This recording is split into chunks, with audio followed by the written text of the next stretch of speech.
সকলোকে স্বাগতম জনাইছো আজি কম্পিটিটিভ এক্সামৰ প্ৰিপাৰেচনৰ ডে 4 আজি আমি কিউব টেবুলখন লিখিম 1 পৰা 20 লৈকে কিউব টেবুলখন ইয়াত লিখিম কিছুমান নাম্বাৰৰ কিউব উলিয়াবলৈ শিকিম আৰু পাৰফেক্ট কিউব ৰুট উলিয়াবলৈ শিকিম আৰু সদৌ শেষত পাৰ্চেন্টেজ টু ফ্ৰেকচন নৰ এখন তালিকা লিখিম আৰু যোনখন মুখস্থ কৰি ফলফলীয়াকৈ মুখস্থ থকাটো অতি প্ৰয়োজনীয় এতিয়া ফাৰ্ষ্ট টপিকটো আৰম্ভ কৰোঁ ফাৰ্ষ্ট টপিকটো কি আৰম্ভ কৰিম ফাৰ্ষ্ট টপিকটো হ'ল কিউব টেবুল সকলোৱে পেন পেপাৰ উলিয়াই ল'লে সুবিধা হ'ব মনত ৰাখিবলৈ ভাল হ'ব কিউবৰ টেবুলৰ প্ৰথম হ'ল 1 cube 1 is equal to 1 2 cube is equal to 8 3 cube is equal to 27 4 cube is equal to 64 5 cube is equal to 125 6 cube is equal to 216 7 cube is equal to 343 8 cube is equal to 512 9 cube is equal to 729 আৰু 10 cube is equal to 1000 তেনে এইখিনি হয়তো বহুত মুখস্থ আছে ইয়াৰ পিছৰখিনিও মুখস্থ থকাটো বহুত প্ৰয়োজনীয় 11 cube is equal to 1331 12 cube হৈছে 1728 13 cube is equal to 2197 14 cube is equal to 2744 15 cube is equal to 3375 16 cube is equal to 4096 17 cube is equal to 4913 18 cube is equal to 5832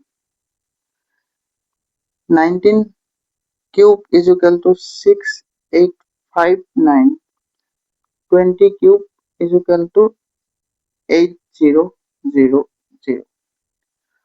হয়তো 11 ৰ পৰা 20 লৈকে ডিজিট সমূহ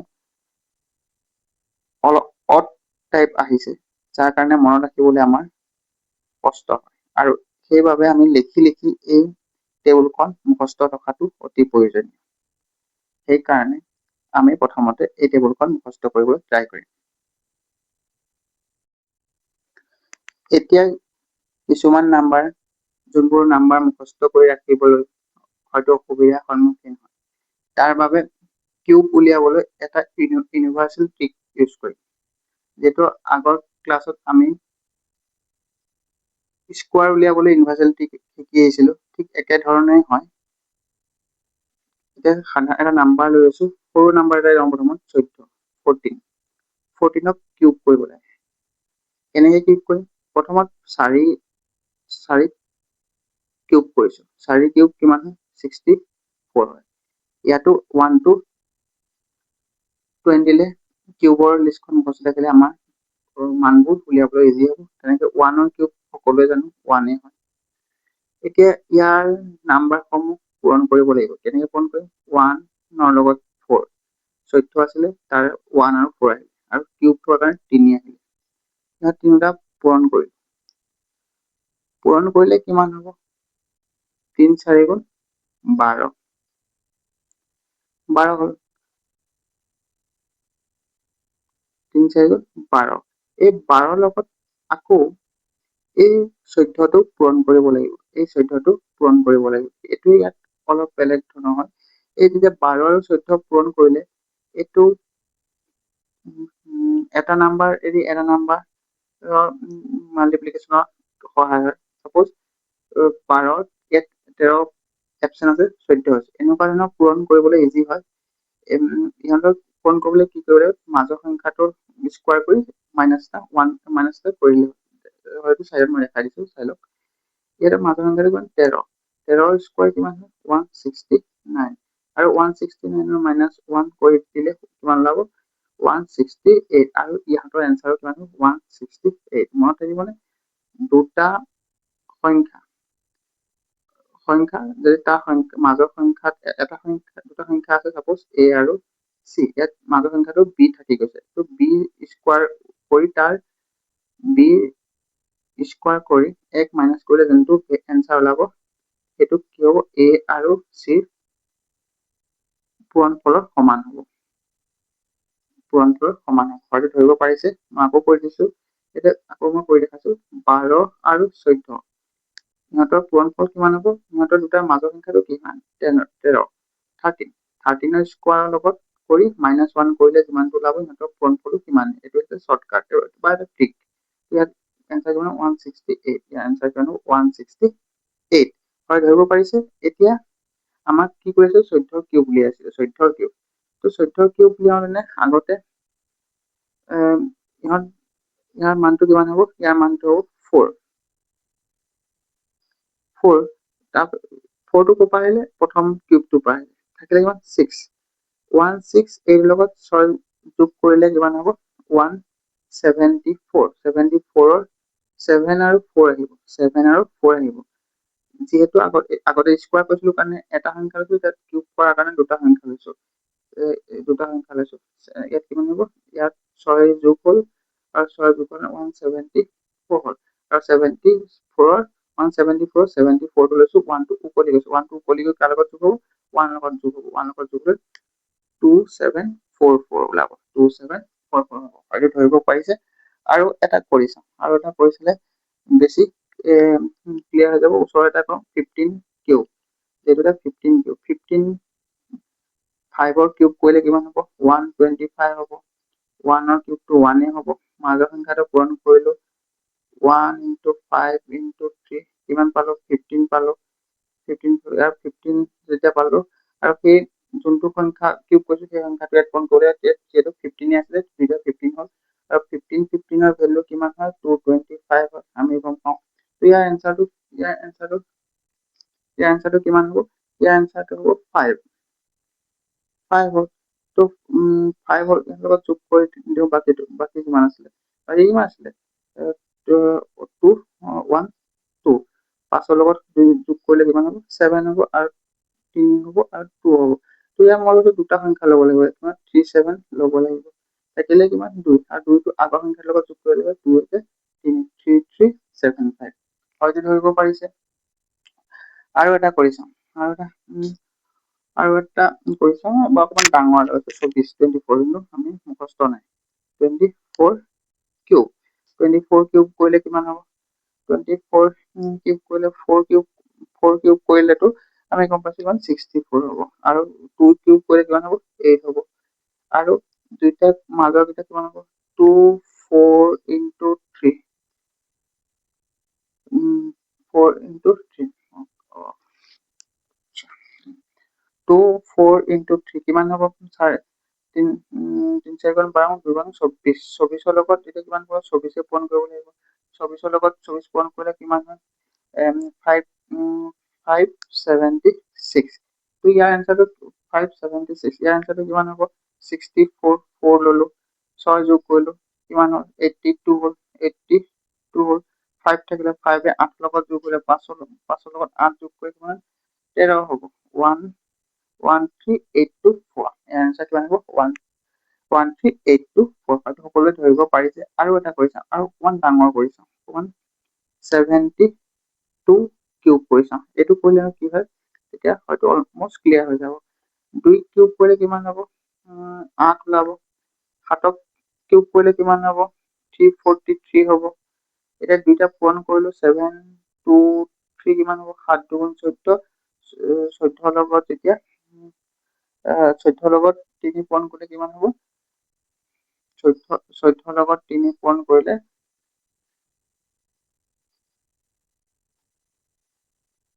42 42 লগত আকৌ কিমান 72 ইনটু কৰিব লাগিব 40 লগত 72 ইনটু কৰিলে কিমান হ'ব 3024 হ'ব 3024 হ'ব। এতিয়া কেনেকে কৰিম? এতিয়া ইয়াত অলপ ইয়াত ষ্ট্ৰাকচাৰ কৰিব লাগিব। কেনেকে কৰিম চাই লওক। যিহেতু ইয়াত 8 আছে, 8 কিউব কোৱা কাৰণে 3টা ললো, ঠিক আছে।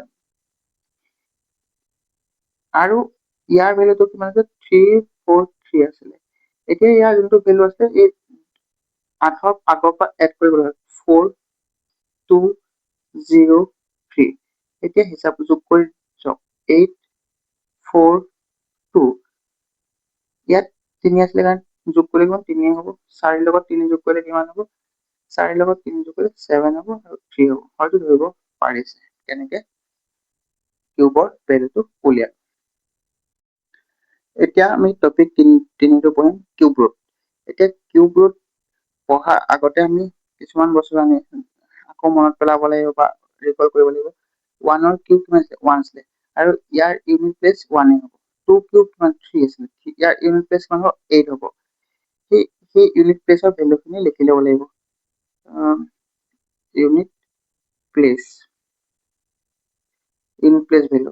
তো 1 কিউবৰ ইউনিট প্লেচ ভেলু কিমান আছিলে? 1 আছিলে। 2 কিউবৰ ইউনিট প্লেচ ভেলু কিমান আছিলে? 8 আছিলে। 3 কিউবৰ ইউনিট প্লেচ ভেলু কিমান আছে? 3 কিমান আছিলে? 8 আছে। 227 আছিলে। ইউনিট প্লেচ কিমান হ'ব? 7 হ'ব। 4 কিউবৰ ইউনিট প্লেচ কিমান হ'ব?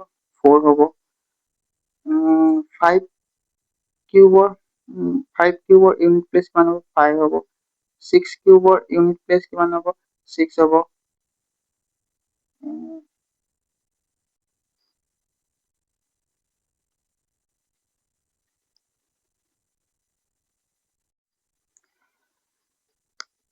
7 কিউবৰ ইউনিট প্লেচ কিমান হ'ব? 7 কিউবৰ ইউনিট প্লেচ হ'ব 3 হ'ব। 8 কিউবৰ ইউনিট প্লেচ কিমান হ'ব? 2 হ'ব। 9 কিউবৰ ইউনিট প্লেচ কিমান হ'ব? 9 হ'ব। আৰু 10 কিউবৰ ইউনিট প্লেচ কিমান হ'ব? 0 হ'ব। সকলোৱে ধৰিব পাৰিছে? এতিয়া আমি পাৰফেক্ট কিউববোৰৰ কেনেকে ৰুট উলিয়াম। এতিয়া এটা নাম্বাৰ এটা লৈ লৈছো, 3 cube root is equal to কিমান আছে? 13261। যেনেকে স্কোৱাৰ কাৰণে 2টা লৈছিলো, কিউবৰ কাৰণে 3টা ল'ব লাগিব। 3টা ললো। ইয়াত শেষৰ নাম্বাৰটো কিমান আছে? 551 আছে। চৰি, শেষৰ নাম্বাৰটো 1 আছে। 1 টো কি? 1 টো ইউনিট ডিজিট। এতিয়া ইউনিট ডিজিট 1 কাৰ কাৰণে আছে চাওকচোন। ইউনিট প্লেচত ইউনিট প্লেচ 1ৰ কাৰণে 1 কিউব হয় আৰু বেলেগ কিবা আছে জানো? নাই। তো 1 এইটো কিহৰ হ'ব? 1 কিউবৰ হ'ব। 1 কিউবৰ, ঠিক আছে। এতিয়া প্ৰথম 2টা ল'ব লাগিব। প্ৰথম 2টা কোনকেইটা কিউবৰ মাজৰ হয়? ইহঁত কোন 2টা কিউবৰ মাজত হয়? এতিয়া চাওক, 132 কিমান? 25তকে ডাঙৰ আৰু 216তকে সৰু। তো ইয়াত কি হ'ব? 5 কিউব আৰু 6 কিউবৰ হ'ব। এতিয়া যিহেতু ইউনিট প্লেচত এটা সংখ্যা আছে, তেতিয়াহ'লে ইয়াত ইমান মাথা মাৰি একো ভাবিবলগীয়া নাই। যোনটো সৰু নাম্বাৰ, সদায় সৰু নাম্বাৰটোৰ লগতে যোনটো সৰু নাম্বাৰ, সেইটো সৰু নাম্বাৰটোৰ লগতে হেৰি কৰা হয়। তো ইয়াৰ ভেলু কিমান হয়? 51 কিউব। ইয়াৰ কিমান হ'ব? 51 হ'ব। ইয়াৰ এনচাৰটো কিমান হ'ব? 51 হ'ব। আৰু এটা কৰি চাওঁ, তেতিয়া আৰু অলপ ভালদৰে বুজি পোৱা যাব। ৰুট অভাৰ কিমান লওঁ? 262,144। ইয়াত শেষত কিমান আছে? 4 আছে। 4 ইউনিট প্লেচত কি আছিলে? অকল 4 কিউব হৈ আছিলে। তো ইউনিট প্লেচত 4 থকাটো আছিলে কি হ'ল? 4 কিউব। আৰু কিবা নাম্বাৰ আছে জানো? আৰু নাই, ঠিক আছে। এতিয়া ইহঁতৰ 262 কাৰ মাজত হ'ব? 216 আৰু 343। ধৰিব পাৰিছানে? 216 আৰু 343 মানে ক'ব খুজিছো কি 6 কিউব আৰু 7 কিউবৰ মাজত এই নাম্বাৰ থাকিব। আৰু যিহেতু ইউনিট প্লেচত এটা নাম্বাৰে আছিলে, গতিকে কি হ'ব? ইয়াৰ এনচাৰটো কি হ'ব? 64 হ'ব। ইয়াৰ এনচাৰটো কিমান হ'ব? 64 হ'ব। হয়তো ধৰিব পৰা নাই, ধৰিব পাৰিছে। 64 হ'ব। আৰু এটা কিউব উলিয়াবলৈ শিকো। আৰু এটা কিউব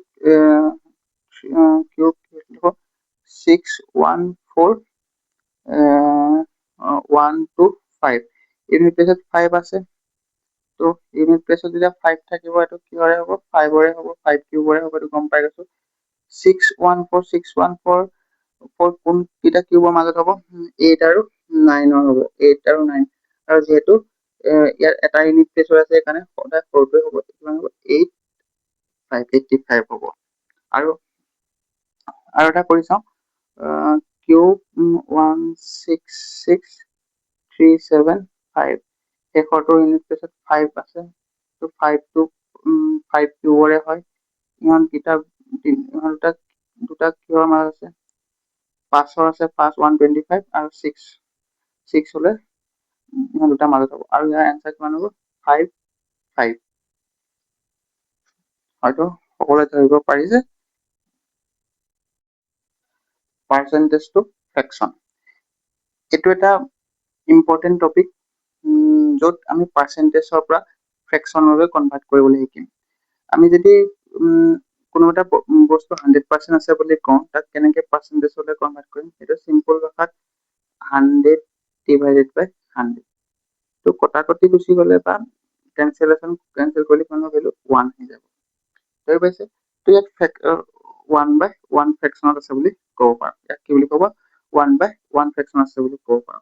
ঠিক তেনেদৰে 50% বুলি ক'লে কিমান আহিব 50% বুলি ক'লে কিমান হ'ব 1 বাই 2 আমাৰ মুখস্থ কৰি এই ফ্ৰেকশনৰ পৰা পাৰ্চেন্টেজলৈ কনভাৰ্ট কৰা বা ফ্ৰেকশনৰ পৰা পাৰ্চেন্টেজ বা পাৰ্চেন্টেজ পৰা ফ্ৰেকশন এই কনভাৰ্ট কৰিবলৈ বহুত পৰীক্ষাত পাই অহা দেখা যায় আৰু এইবোৰ মনত থাকিলে আমাৰ স্পীডত সহায় কৰে বা কুৱেশ্যনটো পটককৈ কৰিবলৈ সহায় কৰে। তেনেকে কিছুমান লিখি দিওঁ 1 বাই 3 হলে কিমান পাৰ্চেন্ট হ'ব 1 বাই 3 হলে 33.33% হয়। 1 বাই 4 হলে কিমান হ'ব 25% হয়। 1 বাই 5 হলে কিমান হ'ব 1 বাই 5 হলে 20% হয়। 1 বাই 6 হলে কিমান হ'ব 16.66% হয়। 1 বাই 7 হলে কিমান হ'ব 14.28% হয়। 1 বাই 8 হলে কিমান হ'ব 12.5% হয়। হয়তো ধৰিব পাৰিছে এই লিষ্টখন লিখি লৈ বাৰে বাৰে পঢ়ি থাকিলে মুখস্থ হৈ যাব। তো 1 বাই 9 হলে কিমান হ'ব 11.11% হয়। 1 বাই 10 টো জানেই তো 10% হয়। 1 বাই 11 হলে 9.09% হয়। 1 বাই 12 হলে 8.33% হয়। 8.33% হয়। 1 বাই 13 হলে কিমান হ'ব 7.69% হয়। বা ইয়াক এনেকৈ লিখিব পাৰি 779 বাই 13% বুলি লিখিব পাৰি। আৰু 1 বাই 14 is equal to 7.14%. 1 by 15 is equal to 6.66%. 1 by 16 is equal to 6.25%. 1 by 17 is equal to 5.88%. 1 by 18 is equal to 1 by 18 is 5.55%.